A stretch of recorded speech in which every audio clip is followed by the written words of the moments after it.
الفاتحہ۔ بسم اللہ الحمد للہ رب العالمین الرحمن الرحیم ایاک نعبد و ایاک نستعین اهدنا الصراط المستقیم صراط الذین انعمت علیہم غیر المغضوب علیہم ولا الضالین۔ صلی اللہ علی محمد وعلی محمد۔ اعوذ باللہ من الشیطان اللعین الرجیم۔ بسم اللہ الرحمن الرحیم۔ الحمد للہ رب العالمین والعاقبۃ للمتقین والجنۃ للمؤمنین والنار للملحدین، والصلاة والسلام علی سید الانبیاء والمرسلین سیدنا و نبینا و شفیعنا ابی القاسم محمد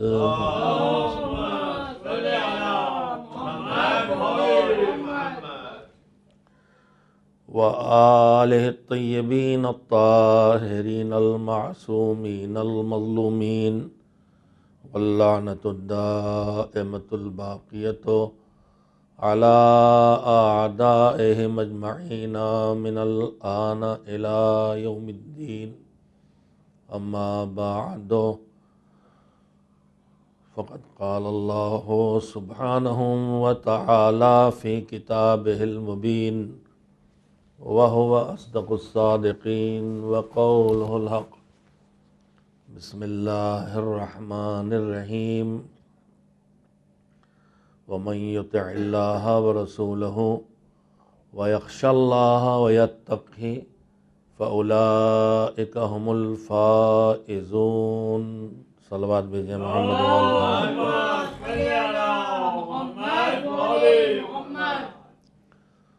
ارشاد پروردگار عالم ہے کہ جس کسی نے بھی اور جن لوگوں نے بھی اللہ کی اطاعت کی، اللہ کی بات کو مانا، اللہ نے جو کام کرنے کے لیے کہے ان کاموں کو کیا، اور اللہ نے جن کاموں سے روکا ان سے رک گئے، رسول کی اطاعت کی یعنی اللہ کے حکم کی روشنی میں اللہ کے پیغامات کی روشنی میں جب رسول نے دین کو پہنچایا تو جو کرنے کے لیے رسول کہتے گئے انہیں یہ لوگ کرتے گئے، اور جن کاموں سے رسول صلی اللہ علیہ وآلہ وسلم روکتے گئے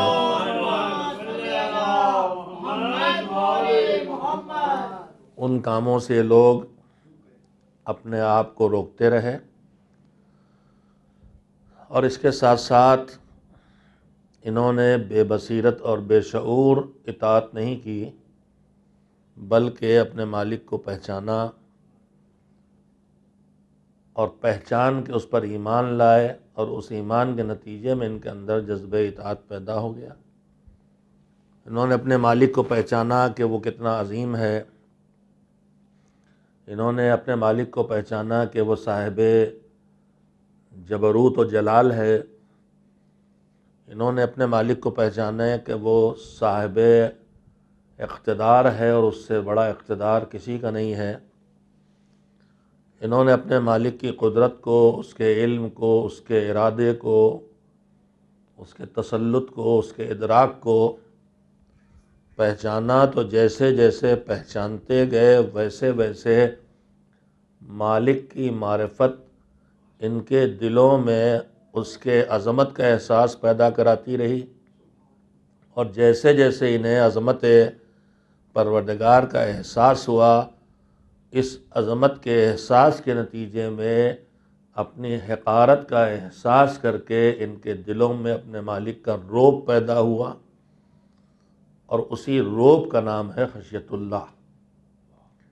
اللہ کا خشیہ جن لوگوں کے دلوں میں ہے وہ کامیاب ہیں، مگر خالی اللہ کی عظمت کا احساس کر کے اس کا رعب دلوں میں بیٹھ جانا، اس کی عظمت کا احساس کر کے اس کا ایک احترام اور شدت عظمت کا پیدا ہو جانا کافی نہیں ہے، بلکہ اس کے ساتھ ساتھ ضروری ہے کہ انسان معرفت پروردگار حاصل کرنے کے بعد، اللہ پر ایمان لانے کے بعد ایمان کے تقاضوں کو بھی پورا کرے، اور جو اللہ نے نظام جزا اور سزا بنایا ہے، جو جنت و جہنم دو حصوں میں آخرت کی اور باقی رہ جانے والی زندگی کو تقسیم کیا ہے، اس پر یقین رکھے اور خود کو اللہ کی نافرمانی سے بچا کے عذاب خدا سے اپنی حفاظت کرے، یعنی اپنے اندر تقوی پیدا کر لے۔ تو مالک کہتا ہے کہ جو اللہ کی اطاعت کریں گے، رسول کی اطاعت کریں گے، عظمت الہی کا احساس کر کے ان کے دلوں میں اللہ کا رعب اور دبدبہ اور خوف پیدا ہوگا، اور جو اپنے گناہوں کی وجہ سے اللہ کے عذاب سے خوفزدہ ہوں گے اور اس سے اپنا بچاؤ کریں گے، اس طرح جو زندگی بسر کریں گے، یہی لوگ وہ ہیں جو فائز ہونے والے ہیں، جو کامیاب ہونے والے ہیں۔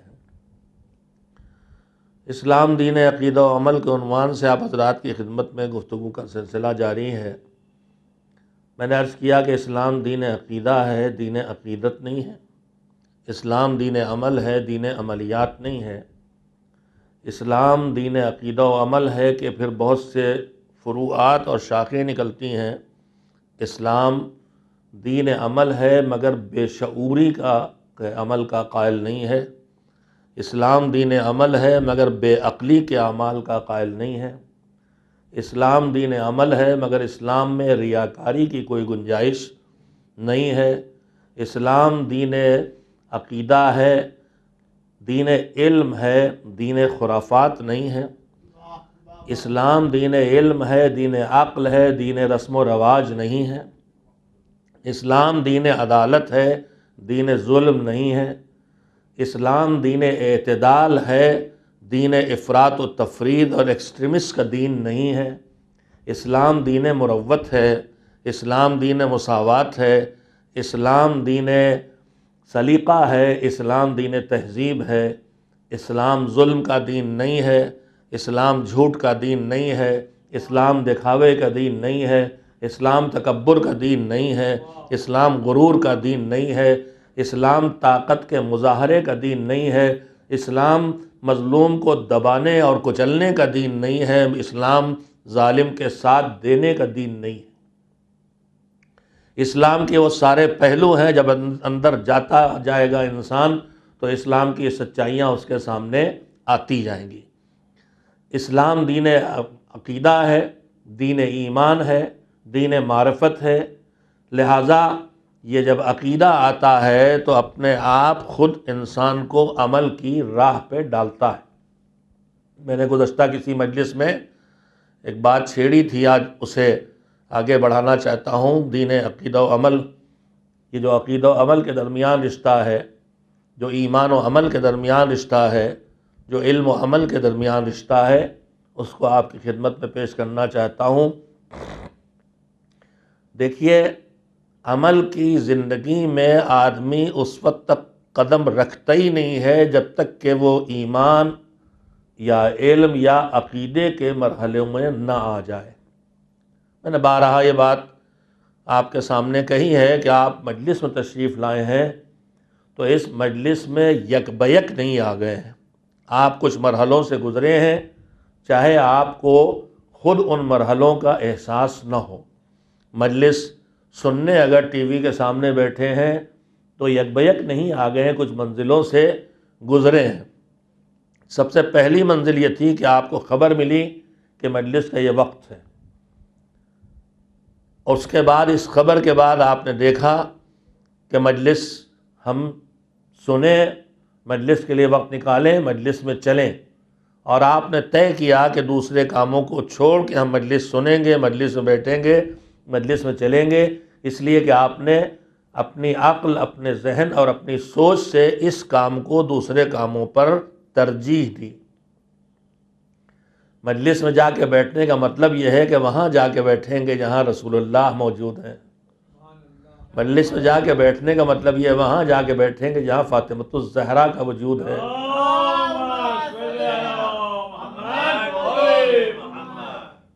کچھ نہ ہو تو کم سے کم یہی سوچ آدمی کو فرش پہ کھینچ لاتی ہے. اس سال تو مجبوریاں ہیں. میں پچھلے برسوں میں اپنے جوانوں سے کہتا رہا ہوں کہ تم مجلس تک آتے ہو تو باہر کھڑے رہتے ہو، باہر نہ کھڑے رہو. جہاں مجلس ہو رہی ہے جسے ہم فرش اعضا کہتے ہیں، البتہ فرش کا مطلب کسی چادر، کسی جازم، کسی قالین کا ہونا ضروری نہیں ہے. جہاں ہم بیٹھ گئے سننے کے لیے، یہاں بیٹھ نہ سکے بس کھڑے ہو کے بھی سن رہے ہیں، وہ بھی ہماری جگہ وہی فرش اعضا ہے ہمارا. اور جہاں ذکر ہو رہا ہے ان کا وہی جگہ مجلس ہے. میں نے عرض کیا تھا، آج اسی بات کو پورے معاشرے سے کہنا چاہتا ہوں. آن لائن مجالس ہو رہی ہیں، گھروں میں ٹی وی پہ مجلسیں لوگ سن رہے ہیں، مگر ان مجلسوں میں جو ٹی وی پہ آ رہی ہیں، جو عزاداری اس وقت سوشل میڈیا پہ ہو رہی ہے، اس کی جو خوبیاں ہیں وہ بھی ہمیں محسوس ہیں.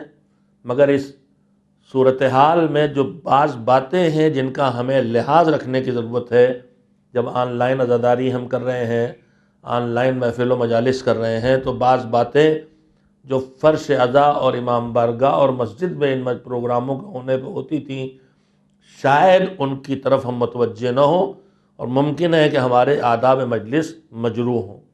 اسی لیے میں نے آج یہ گفتگو آپ کی خدمت میں رکھنا چاہی ہے کہ آپ مجلس میں آئے تو آپ کو خبر ملی مجلس ہے، آپ کے دل میں خیال پیدا ہوا کہ ہاں، پہلے عقل تک خبر پہنچی، دماغ تک خبر پہنچی، پھر اس دماغ کی خبر کو عقل نے پرکھا اور کہا اچھا کام ہے، چلنا چاہیے. دل میں اس کا جذبہ پیدا ہوا کہ چلے، پھر آپ یہاں آئے. تو آپ کا عمل ہے مجلس میں آنا، آپ کا عمل ہے مجلس میں بیٹھ کے سننا. لیکن اس عمل کی منزل میں آنے سے پہلے آپ فکر کے مرحلوں سے گزرے ہیں، دماغ کے مرحلوں سے گزرے ہیں، اور دل کے مرحلوں سے گزرے ہیں. آپ کے دماغ نے بھی طے کیا کہ مجلس چلیں گے، اور دل کے نے بھی طے کیا کہ مجلس چلیں گے، تب آپ یہاں تک آئے. میں اس میں عرض یہ کرنا چاہتا ہوں کہ عمل نتیجہ ہوتا ہے کسی بات کے علم کا، عمل نتیجہ ہوتا ہے کسی بات پر یقین اور اعتماد اور بھروسے اور ایمان کا، عمل نتیجہ ہوتا ہے کسی عقیدے کا. میں نے اس دن کہا تھا کہ اگر ہم نماز پڑھتے ہیں تو نماز نتیجہ ہے عقیدہ توحید کا، کہ اللہ کو جب ہم پہچانا تو اس کی عظمت کے احساس نے ہمیں اس کے سامنے سجدے پہ مجبور کر دیا. روزہ نتیجہ ہے اللہ پر ایمان کا، حج عقیدہ توحید کا ثمرہ اور پھل ہے. میں نے اس دن یہ بھی عرض کیا تھا کہ جس طرح عقیدہ توحید وجود خدا کا اقرار کرنے کے بعد عملی دنیا میں آدمی قدم رکھتا ہے، نمازی بروزہ دار بنتا ہے، اسی طرح عقیدہ ولایت اور عقیدہ امامت جب دلوں میں جگہ بنا لیتا ہے اور وہ عقیدہ ایمان کی منزلوں میں آ جاتا ہے. میں نے ایک لفظ کہا ہے، یہیں پہ ذرا تشریح کرنا چاہوں گا. دو لفظ ہم بولا کرتے ہیں، ایک ہے عقیدہ اور ایک ہے ایمان. عقیدہ انسان کے اس نظریے کو کہتے ہیں جس کے پیچھے اس کے پاس دلیلیں ہوں، اور ان دلیلوں کی وجہ سے وہ نظریہ اس کے دماغ پر میں جگہ بنا لے اور اسے کھرچا نہ جا سکے. لیکن عقیدہ تعلق رکھتا ہے انسان کے ذہن سے اور فکر سے. اب میرا ذہن لفظوں پہ توجہ دیں گے، مجھے بعض جگہ بعض باتیں ایسی کہنا پڑتی ہیں کہ مجھے ضرورت محسوس ہوتی ہے کہ آپ کی خصوصی توجہ حاصل کروں، اور خصوصی توجہ کا بہترین ذریعہ صلوات ہے.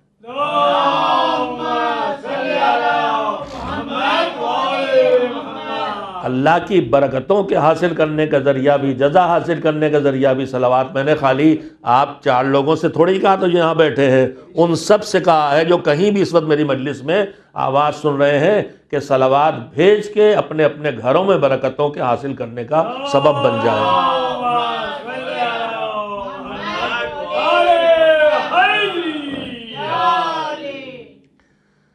عقیدہ اس مضبوط نظریے کا نام ہے جو انسان دلیلوں کی بنیاد پر اپنے ذہن میں بٹھا لیتا ہے اور پھر اسے اس سے ہٹایا نہیں جا سکتا، جیسے گرہ نہیں کھولی جا سکتی۔ مگر ایمان فکر اور ذہن کے عمل کا نام صرف نہیں ہے، ایمان دل کے اندر پیدا ہونے والے اس اطمینان کا نام ہے کہ جو انسان کو عقیدے کی عملی شکل تک پہنچا دیتا ہے۔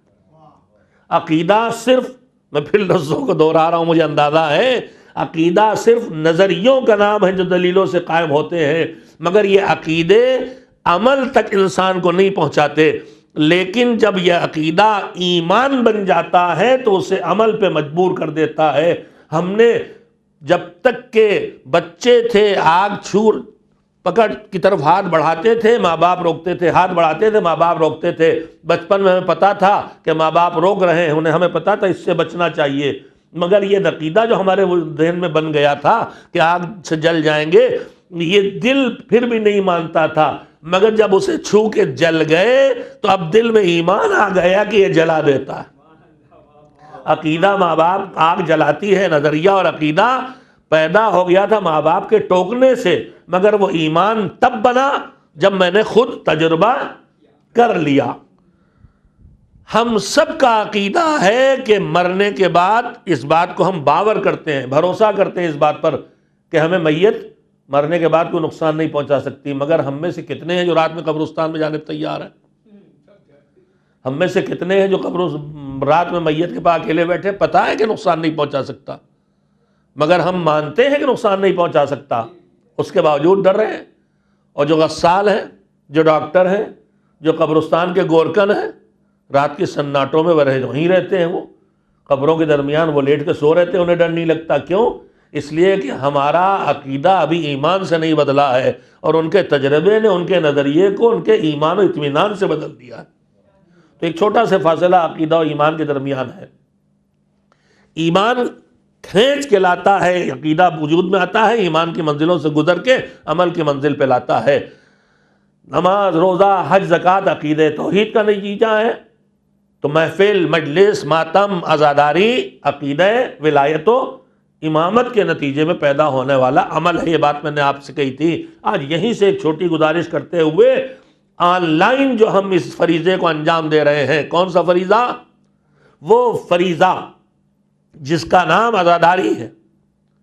میں نے ایک بات آج سے پہلے پڑھی تھی، اور ایک بات ابھی آج یکل مطالعے میں سامنے آئی، اور وہ چیزیں جہاں انسان کبھی رک نہیں سکتا، ان میں سے ایک چیز ہے حصول علم۔ اطلب العلم من المہد الی اللحد، گہوارے اور جھولے سے قبر تک علم حاصل کرو۔ دعائیں جو قرآن مجید میں ہمیں بتائی گئی ہیں، ان میں سے بہت سی دعائیں ہیں جو انبیاء و مرسلین یا اولیاء خدا کی زبان کی دعائیں ہیں۔ انہی میں سے ایک دعا یہ بھی ہے، رب زدنی علما والحقنی بالصالحین، پروردگار مجھے علم کی راہ میں میرے اندر اضافہ کر، مجھے علم کے لحاظ سے مجھے بڑھا، زدنی مجھے زیادہ کر دے، علماً علم کے لحاظ سے، یعنی میرے علم کو بڑھا دے۔ علم کے لحاظ سے انسان کا وجود پھیلتا ہے، علم آتا ہے تو انسان خود پھیلتا ہے۔ میں کہنا یہ چاہتا ہوں، قرآن مجید کے اس کلمے سے مطلب نکلتا ہے زدنی، مجھے زیادہ کر دے، یعنی انسانی وجود میں پھیلاؤ آتا ہے جب اس کو علم حاصل ہوتا ہے۔ مگر یہیں پہ پھر غور کریں، صرف علم کی دعا نہیں ہے، رب زدنی علما، اے میرے مالک مجھے میرے علم میں اضافہ کر دے، وَأَلْحِقْنِي بِالصَّالِحِينَ، اور مجھے ان لوگوں سے ملا دے جو اچھے کاموں کے کرنے والے تھے۔ یعنی خالی صاحب علم ہونا بھی کسی کام کا نہیں ہے، اور خالی باعمل ہونا بھی کسی کام کا نہیں۔ قرآن سکھا رہا ہے صاحب عمل بنو تو صاحب علم بنتے ہوئے بنو، اور صاحب علم بنو تو باعمل عالم بنو، بے عمل عالم نہ بنو۔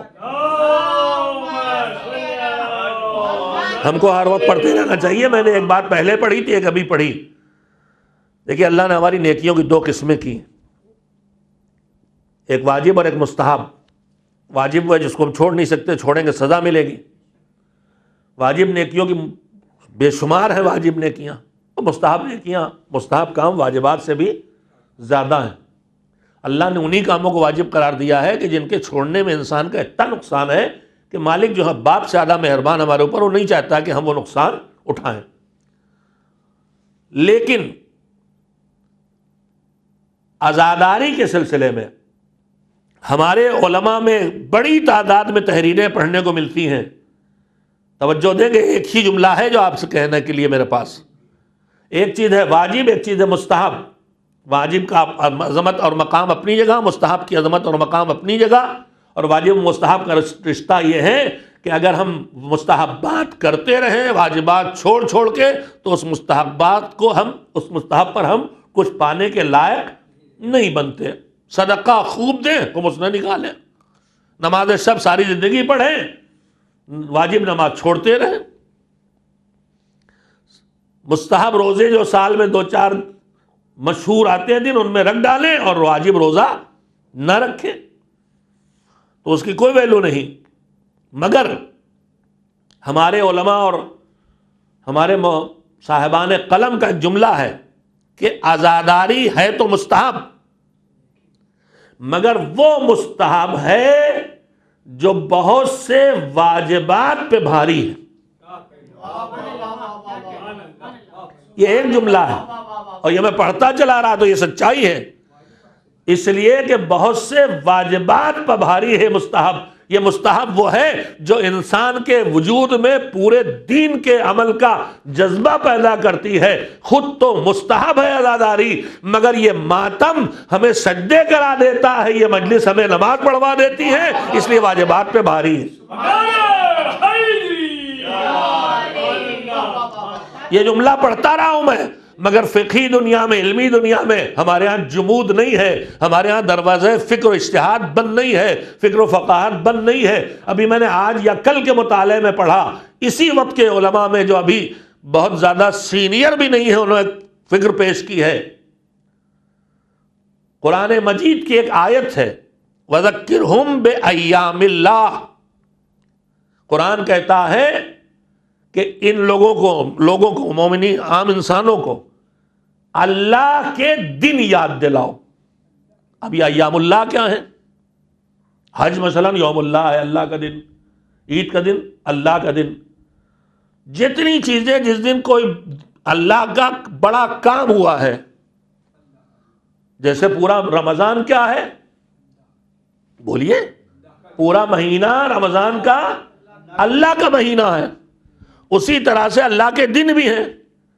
ہر وہ دن جو اللہ کے دین کے کاموں میں کسی بڑے کارنامے کو اپنے اندر سمیٹے ہیں، یوم اللہ ہے احد، ایام اللہ میں ہے بدر، ایام اللہ میں ہے خندق، ایام اللہ میں ہے بعثت، ایام اللہ میں ہے غدیر، ایام اللہ میں ہے۔ ڈھونڈتے رہیے آج ایام اللہ کون ہے۔ قرآن کہتا وَذَكِّرْهُمْ بِأَيَّامِ اللَّهِ، آپ انہیں ایام اللہ کی یاد دلائیں۔ تو پھر بتائیے غدیر کے دن محفل کرنا یاد دلانا ہے کہ نہیں؟ محرم میں مجلس کرنا یاد دلانا ہے کہ نہیں؟ اب جو فقیہ، جو محقق جس نے لکھا، اس نے کہا یہ پھر وہی ذرا علمی بات ہے، وذکر، یاد دلاؤ، صیغہ امر ہے، حکم ہے۔ میں جب آپ سے کہتا ہوں کسی سے پانی پلائیے، پانی پلاؤ، تو یہ 2 طرح کے اس سے مطلب نکل سکتے ہیں۔ ایک جو اس کے ساتھ جب میں کہہ رہا ہوں، کس سے کہہ رہا ہوں، کون سے حالات ہیں، کیا پوزیشن ہے، اس سے فیصلہ کیا جاتا ہے کہ یہ جو کہہ رہے ہیں یہ کام کرو، تو یہ واجب ہے کرنا کہ چھوڑ نہیں سکتے، یا اختیار ہے کہ چھوڑ سکتے۔ اب یہ ایک بہت لمبی بحث ہے اصول فقہ کی، جسے میں یہاں چھیڑنا بھی نہیں چاہتا، ورنہ پھر اسی میں وقت لگ جائے گا اور میں بہک گیا تو جو اس بات کہنے آیا تو اس سے ہٹ جاؤں، جیسے آج پہلی مجلس میں ہوا ہے۔ امر کا صیغہ کرو، کھاؤ، بیٹھو، سنو، نہیں کا صیغہ نہ دیکھو، نہ سنو، نہ بولو۔ یہ آیا ہمیشہ وجوب پہ دلالت کرتے ہیں یا مستحب بھی کاموں کو بھی کہا جاتا ہے؟ نہیں حرام بھی ہے اور مکروہ دونوں کے لیے، تو امر اور نہیں دونوں اس طرح ہیں کہ واجب کے لیے بھی ہیں، مستحب کے لیے بھی ہیں۔ اور